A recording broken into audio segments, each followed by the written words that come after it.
처형하던 사형틀이었습니다. 거슬러 올라가 보면요, 역사 속에서 흔적도 없이 사라져버린 제국 하나가 있는데 카르타고 제국입니다. 카르타고 제국이 흉악한 범죄자들을 처형할 때 사용했던 그 사형틀이 다름 아닌 십자가였습니다. 십자가에서 처형된 사람들을 공개했는데요, 사람들은 그 모습을 보면서 온몸으로 치를 떨어야만 했습니다. 더욱이 십자가에서 처형된 사람들은 땅에 묻힐 자격도 없다고 여겼기 때문에 십자가에서 처형당한 사람들은 매장을 하지도 않았습니다. 십자가는요, 저주와 부끄러움의 상징이었습니다. 이 저주와 부끄러움의 상징인 십자가를 바라보면서 사람들은 흉악한 범죄가 완전히 종식되었을까요? 그렇지 않았습니다. 흉악한 범죄는 날이 갈수록 더해만 갔습니다. 그러나 십자가는 저주와 부끄러움의 상징이었는데 로마 제국이 카르타고 제국을 정복합니다. 그리고 카르타고 제국은 완전히 흔적도 없이 사라졌는데 로마 제국이 그 흉악범들을 처형하기 위해 사용하던 카르타고 제국의 사형틀인 십자가형 제도를 그대로 도입시켰습니다. 그리고 훨씬 더 끔찍하게 발전시켰습니다. 십자가를 바라보며 사람들은 저주다, 정말 치욕스럽고 부끄러움의 상징이라는 걸 떨쳐버리지 못했는데요, 죄가 전혀 없으신 예수님이 용서받지 못할 인류의 죄를 대신 지시고 십자가에서 죽으심으로 십자가는 그 본래의 의미가 완전히 달라지게 되었습니다. 저주와 부끄러움의 상징이었던 죄인들의 십자가가 구원과 승리를 상징하는 예수님의 십자가가 됐고, 십자가는 영광스러운 기독교의 표지가 되었습니다. 제가 죄인들의 십자가를 선포할 것인데 여러분은 예수님의 십자가라고 선포하시기 바랍니다. 죄인들의 십자가, 예수님의 십자가. 지금 십자가는요, 예수님의 십자가입니다. 구원과 승리를 상징하는 예수님의 십자가, 완전히 십자가의 의미가 달라졌는데 우리가 구원과 승리를 상징하는 예수님의 십자가의 은혜로 구원을 받았습니다. 죄 용서를 받았습니다. 그러므로 예수님의 십자가는 승리의 근원입니다. 예수님의 십자가는 연약함, 즉 그리스도의 연약함이 강함이 됨을 믿는 자들에게 여전히 효력이 발생합니다. 예수님의 십자가는 죽음에서 생명을 바라봅니다. 예수님의 십자가는 패배에서 오히려 승리를 확신합니다. 오늘 이 예배를 통해서 우리의 절망을 희망으로 바꿔주실 예수 그리스도의 십자가를 바라볼 수 있는 영적인 안목이 열릴 수 있게 되기를 주님의 이름으로 선포합니다. 이제 십자가는 누구의 십자가지요? 예수님의 십자가. 그럼에도 불구하고 영적 암흑기로 불리던 중세시대의 로마 가톨릭 교회는요, 하나님의 말씀인 성경을 벗어남으로 교회의 본래 형태를 잃어버렸습니다. 더욱이 잘못된 구원관으로 인해서 심히 큰 혼란에 빠지게 했습니다. 결국 1517년 10월 31일 독일의 루터는 생명을 건 종교개혁의 깃발을 높이 들었습니다. 잃어버린 교회의 본래 형태를 찾기 위해서였는데 루터는 가장 중요한 구원관을 바로 세우는데 주력했습니다. 루터는 성경에 위배되는 잘못된 구원관으로 사람들을 잘못된 길로 인도하던 로마 가톨릭 교회의 저항을 받았습니다. 생명의 위협을 받았습니다. 그 가운데서도 예수님의 십자가를 증거하기 위해 논쟁을 벌였는데 저는 이 논쟁의 도시였던 독일의 하이델베르크를 방문하면서 이 도시에게 얼마만큼 장엄한 그리고 생명적인 예수님의 십자가의 역사가 담겨 있는지를 알고서 얼마나 큰 충격에 빠져 있는지 모릅니다. 하이델베르크 가보신 분들은 가보셔야겠지만 참 아름답습니다. 순례단이 배경으로 하고 있는 저 오래된 성, 고성은요, 이 하이델베르크의 랜드마크처럼 여겨지는 것이고 어디를 가도 셔터만 누르면 정말 작품이 될 수 있는 그런 장소인데 가장 중요한 것은 그 도시가 십자가의 도시라는 말씀입니다. 저는 루터가 로마 가톨릭과 논쟁을 벌였던 역사적 장소에서 발걸음을 멈출 수밖에 없었던 그 논쟁에 대한 기념 동판을 하나 보게 되었는데, 그날은 비가 주룩주룩 내렸습니다. 그런데 마틴 루터가 그곳에서 십자가 논쟁을 벌였던 그 현장을 동판에 그대로 도로에 기념판으로 세워놨는데요, 얼마나 참 강력하게 다가오는 메시지인지 모릅니다. 루터는 고난과 십자가를 통해서 하나님이 인식할 수 있다, 그리고 오직 예수님의 고난, 그리고 예수님의 희생적인 죽음을 증거하는 이와 같은 십자가로 인해서 구원을 받았다고 하는 구원관의 올바른 것을 정립하기 위해서 하이델베르크 구도학에서 논쟁을 벌였습니다. 그런데 논쟁을 벌이게 됐던 것은 로마 가톨릭 교회의 잘못된 구원관인데, 이것을 이끌어서 그들은 영광의 신학이라고 정의합니다. 그러면 로마 가톨릭이 주장하고 있는 잘못된 구원관인 영광의 신학은 무엇일까요? 잘 들으셔야 돼요. 우리 아무도 자유호명 없이 그럴듯하게 스며들어 있습니다. 로마 가톨릭 교회가 주장하고 있는 영광의 신학은 먼저 인간은 구원을 받을 만한 도덕적인 능력이 있다고 가르칩니다. 우리는 태어나면서부터 도덕적인 능력을 상실한 죄인으로 태어났습니다. 여러분을 도전합니다. 인간에게 구원받을 만한 도덕적 능력이 있습니까? 없습니다. 전혀 없습니다. 그들은 세상적 왕권을 가진 메시아 사상을 주장합니다.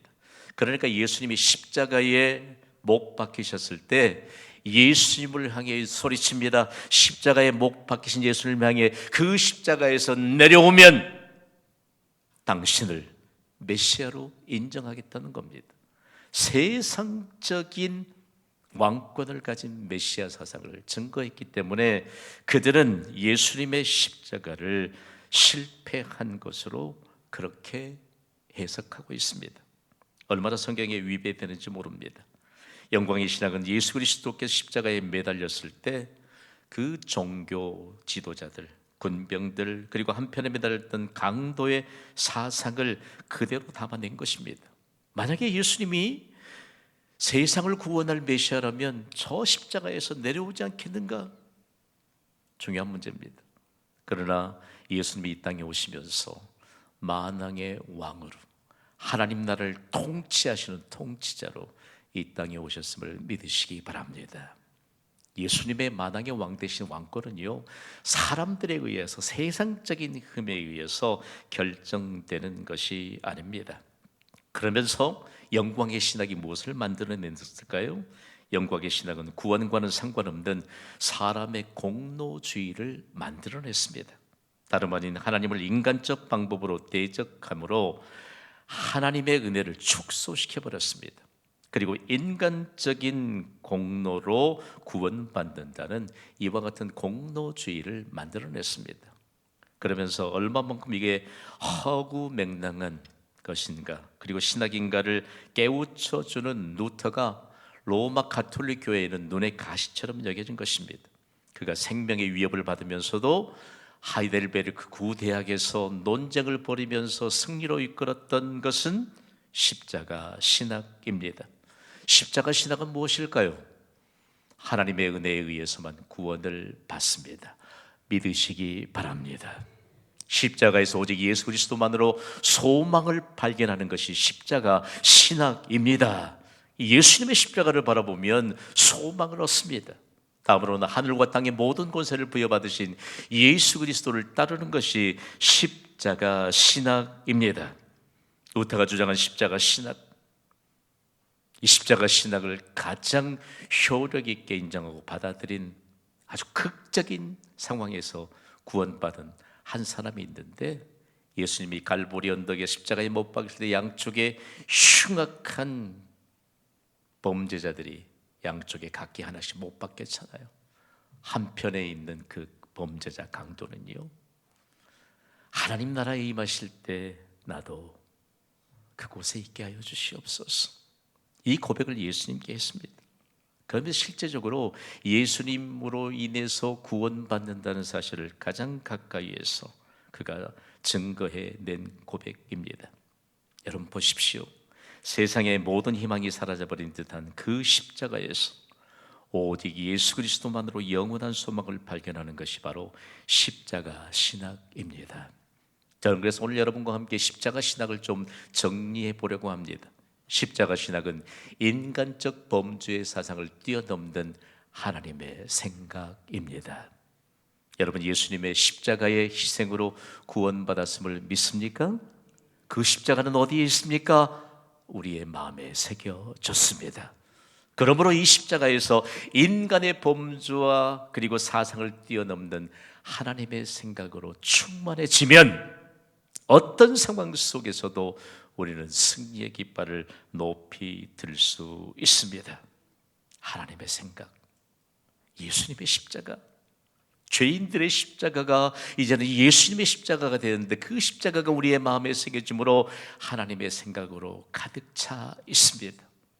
오늘 목회적인 임상 실험을 좀 하고 싶어요. 여러분, 하나님의 생각으로 충만해진 인생을 살아가시기를 주님의 이름으로 간곡히 부탁을 드립니다. 그러면 우리에게 영적인 구김살이 사라집니다.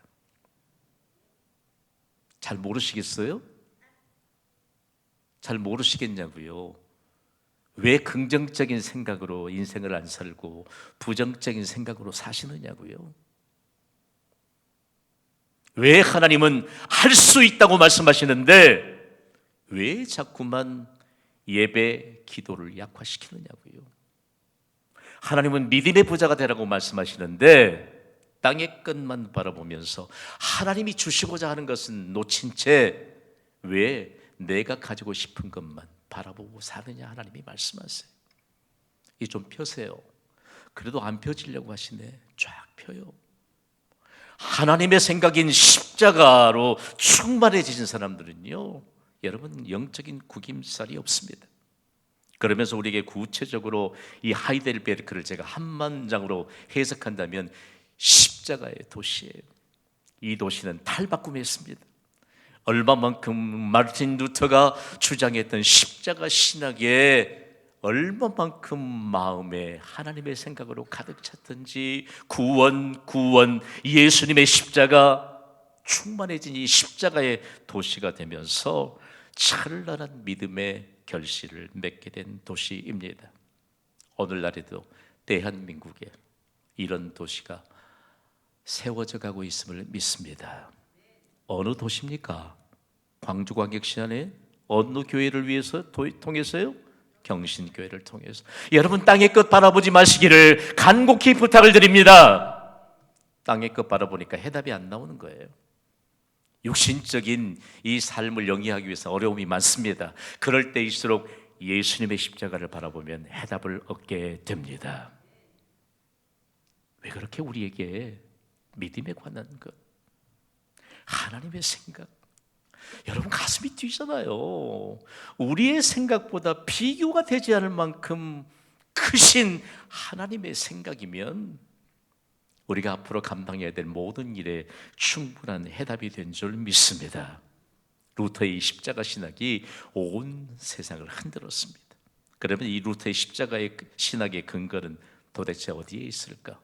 모순된 하나님의 사랑입니다. 오늘 본문인 로마서 5장은 십자가 신학의 근거가 됩니다. 하나님의 모순된 사랑, 하나님의 모순된 사랑은 어떻게 나타났을까요? 먼저는 경건하지 않는 자를 위해서 죽으심으로 하나님의 모순된 사랑을 나타내 주셨습니다. 다음으로는요, 십자가에서 확증된 사랑으로 하나님의 모순된 사랑을 나타내 주셨습니다. 오늘 보면 로마서 5장 8절은 충격적인 사실을 이렇게 기록하고 있거든요. 읽습니다. 시작. 우리가 아직 죄인 되었을 때 그리스도께서 우리를 위하여 죽으심으로 하나님께서 우리에 대한 자기의 사랑을 확증하셨느니라. 아멘. 참 의미 있는 표현입니다. 우리가 아직 죄인 되었을 때, 원문의 의미도 영어 성경 NIV 버전도 우리가 여전히 죄인 되었을 때, 우리가 죄를 가지고 태어났어요. 신분 자체가 죄인입니다. 비참한 죄인입니다. 그런데 죄를 가지고는 하나님 앞에 갈 수가 없습니다. 구원에 이를 수 없습니다. 이 여전히 죄인 되었을 때라고 하는 것은 소망이 전혀 없던 때를 말합니다. 이때에도 하나님 모순된 사랑을 나타내 주셨습니다. 다음으로는 원수 되었을 때 하나님과 화목하게 하심으로 말미암아 하나님의 모순된 사랑을 나타내 주셨습니다. 오늘 보면 로마서 5장 10절은 충격적인 상황을 이렇게 증거하잖아요. 읽습니다. 시작. 곧 우리가 원수 되었을 때 그의 아들의 죽으심으로 말미암아 하나님과 화목되게 되었은즉 화목하게 된 자로서는 더욱 그의 살아나심으로 말미암아 구원을 받을 것이니라. 아멘. 우리말에는 우리가 원수 되었을 때라고 했는데 실제적으로는 우리가 하나님과 원수 되었을 때입니다. 자, 하나님과 원수됨에 대한 반대가 있지요. 아브라함처럼 하나님과 벗된 인생을 살도록 우리에게 하나님 모순된 사랑을 베푸셔서 우리를 구원하신 줄 믿습니다. 그러면서 왜 하나님은 죄인들에게 모순된 사랑을 베푸실까? 여러분, 우리 모두가 동일하게 공통 부모를 가지고 있는데 죄인으로 태어났습니다. 용서받지 못할 죄인으로 태어났습니다. 그럼에도 불구하고 하나님은 모순된 사랑으로 우리를 구원해 주셨는데 왜 죄인들에게까지 모순된 사랑을 베푸실까요? 성경은 요한일서 4장 8절에 이 일에 대한 분명한 근거를 이렇게 기록하고 있습니다. 함께 선포합시다. 시작. 하나님은 사랑이심이라. 아멘. 잘 들어보십시오. 하나님은 사랑이 많으신 분이 아니십니다. 하나님은 사랑이십니다. 하나님이 사랑이라고 할 때 사랑은 도대체 어떤 의미일까라고 하는 것인데요, 이 사랑을 신약 성경의 원문인 헬라어는 아가페라고 하는 단어로 기록하고 있습니다. 이 단어가 감추어져 있던 단어입니다. 이 단어를 어디에 적용해야 될지를 모를 만큼 잘 사용되지 않던 단어가 예수님이 십자가에서 하나님의 모순된 사랑의 증거가 되셨을 때 아가페는 비로소 온 세상을 향해 그야말로 충격적으로 하나님의 속도로 번지게 된 신조어가 되었습니다. 사랑, 아가페는 세상을 창조하시고 다스리시는 영원한 하나님의 사랑을 의미합니다.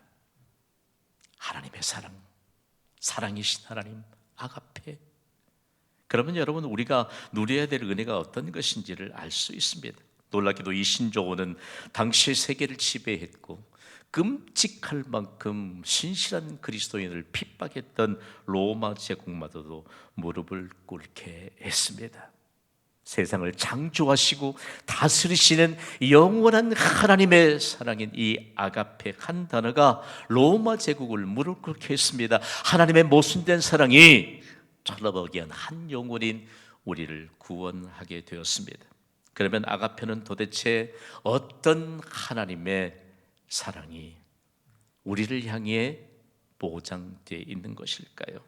죄인인 우리를 무조건적으로 사랑하십니다.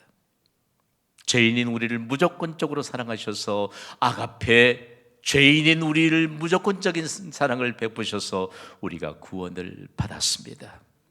그것을 일컬어 하나님의 모순된 사랑으로 정의할 수밖에 없습니다. 하나님은요, 죄인들에게까지 가장 좋은 길을 가자고 하십니다. 이것이 아가페입니다.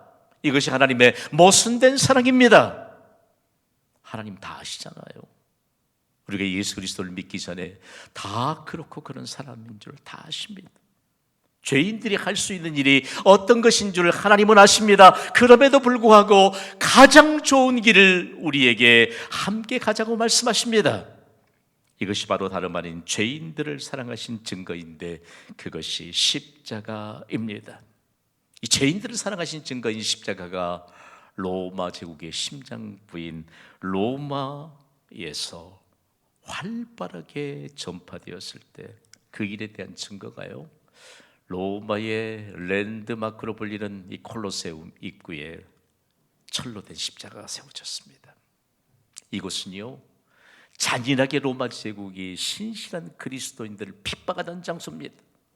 맹수의 밥으로 던져진 장소, 그리고 산 횃불을 만들어서 머리에서부터 불을 피워 살아있는 횃불을 만들었던 그 현장에서도 신실한 그리스도인은 예수 그리스도의 십자가를 바라보며 예수 그리스도의 이름을 찬송했습니다. 결국 로마 제국은 예수님의 십자가 앞에 무릎을 꿇었는데 그 십자가를 그곳에 세워두면서 십자가는 죄인들을 사랑하신 증거인 것을 지금까지도 증거하고 있습니다. 그 증거를 우리가 간략하게 로마서를 통해서 살펴본다면 로마서 5장 11절엔 예수 그리스도 안에서 누리는 즐거움이라고 말합니다. 여러분을 도전합니다. 예수님의 십자가의 은혜로 말미암아 하나님 나라가 여러분 안에 임하여 구원의 증거를 받으셨습니까? 그러면 우리는 완성된 하나님의 나라로 옮겨가게 될 것입니다. 그 전에 미완성된 하나님의 나라에서 우리가 누리는 것은 즐거움입니다. 영원한 즐거움입니다. 그러므로 여러분 영원한 즐거움을 누리며 십자가를 증거하시기를 바랍니다. 두 번째 증거는요, 온 세상을 충격에 빠지게 했던 바울과 로마 교회 성도들의 경험된 고백입니다. 로마서 8장 32절의 증거를 우리 함께 읽습니다. 시작. 자기 아들을 아끼지 아니하시고 우리 모든 사람을 위하여 내주시니까 어찌 그 아들과 함께 모든 것을 우리에게 주시지 아니하겠느냐. 다시 한번 읽고 다시 한번 이 말씀을 마음판에 새기길 원합니다. 시작. 자기 아들을 아끼지 아니하시고 우리 모든 사람을 위하여 내주시니까 어찌 그 아들과 함께 모든 것을 우리에게 주시지 아니하겠느냐. 아멘. 예수 그리스도와 함께 모든 것을 주시는 하나님의 은혜, 우리에게 필요한 것은 믿음입니다. 믿음이 없으니까 자꾸만 다른 것을 두리번거려요. 저는 이것을 좀 여러분이 좀 마음이 불편해도 구원의 확신이 있는가? 구원의 확신이 있는가? 구원의 확신이 있다면 자기 아들을 아끼지 않으시고 십자가에서 우리의 구원을 위해 희생제물을 내주신 그 하나님이 어찌 그 아들 예수 그리스도와 함께 모든 것을 우리에게 주시지 않겠느냐. 믿으시기 바랍니다. 이런 믿음이 있을까? 구원의 확신이 있을까? 제가 목사이지만 목사에게도 구원의 확신이 있는가? 아니면 우리에게 하나님이 충성되게 여기셔서 주신 직분을 통해서도 나에게 구원의 확신이 있는가? 십자가는 다름 아닌 죄인들을 사랑하신 증거일진데 예수 그리스도와 함께 모든 것을 주시는 하나님의 은혜가 보장된 것이 바로 십자가일진데 우리는 과연 이 믿음으로 살아가고 있는가? 여러분, 없다고 말씀하지 않게 되기를 바랍니다. 부족하다고 말씀하지 않게 되기를 원합니다. 못하겠다고 말씀하지 않게 되기를 원합니다. 우리가 해야 할 일은 오늘 십자가의 메시지를 삶으로 증거하는 것입니다. 우리 다 함께 결론의 메시지를 선포합시다. 시작. 죄인들을 사랑하신 십자가를 삶으로 증거하라. 아멘.